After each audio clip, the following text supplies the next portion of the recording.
బాలామృతంతో cake ఎలా చేసుకోవాలో చూద్దాం. ఒక మిక్సీ గిన్నెలో బాలామృతం తీసుకొని, ఒక కప్పెడు జల్లించుకొని, దాంట్లోనే గోధుమ పిండి, వంట సోడా, మనకు కావాల్సినంత షుగర్ వేసుకొని కలుపుకొని, పాలు మనకు కావాల్సినంత పాలు యాడ్ చేసుకొని, మనకు ఫ్లేవర్ కోసం యాలకులు కూడా వేసుకోవచ్చు. మిక్సీ పట్టేటప్పుడే వేసుకోవాలి. ఇందులోనే పాలు కొన్ని కొన్ని యాడ్ చేసుకుంటూ మంచిగా కలుపుకోవాలి. కేక్ బ్యాటర్ వచ్చేంత వరకు కలుపుకోవాలి. నాకు పాలు కాకపోయినా నీళ్ళైనా పోసుకొని మంచిగా కలుపుకోవచ్చు. కలుపుకున్న దాన్ని కేక్ బ్యాటర్ వచ్చిందా లేదా అనేసి ఒకసారి చూసుకుంటూ కలుపుకోవాలి. ఒక గిన్నెలో ఆయిల్ పోసుకొని దాన్ని మంచిగా కలుపుకొని అందులో కొంచెం పిండి చల్లించుకోవచ్చు. చల్లించుకొని ఈ కేక్ బ్యాటర్ ఉంది కదా, దీన్ని అందులో పోసుకోవాలి.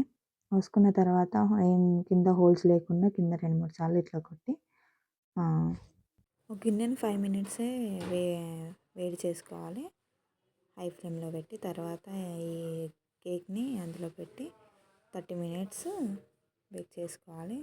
ఇలా అయింది ఫ్రెండ్స్ మేము చేసిన కేక్. ఇంట్లోనే రెడీ చేసుకున్నాము మేము క్రీమ్ని, బయట నుంచి తీసుకొచ్చుకోలేదు.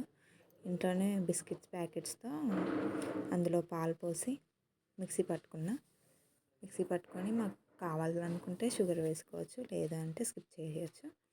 మిక్సీ పట్టుకొని ఇలా మెత్తగా అయ్యేంత వరకు ఉంచుకొని ఇలా అప్లై చేసుకుంటే కేక్ మీద బ్యాటర్ బాగుంటుంది.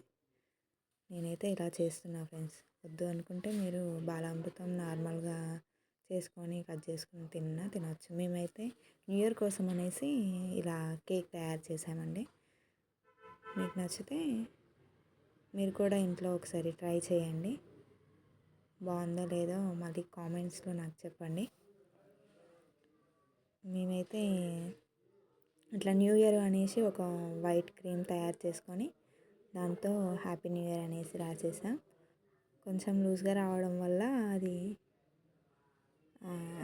అలా అయింది. కొంచెం మధ్యలో లావుగా వేసాము హ్యాపీ న్యూ ఇయర్ అనేసి. New year and new spelling.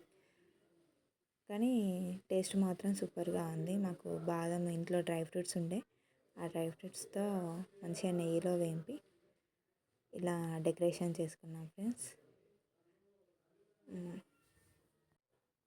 నాకు ఏమంటారు, కేక్ తీసేటప్పుడు అది వీడియో పోయింది ఫ్రెండ్స్, అందుకే అది కూడా పెట్టలేదు. కానీ తీసేటప్పుడు మంచిగానే వచ్చింది ఫ్రెండ్స్. మీకు చూస్తున్నారుగా, ఇది కేక్.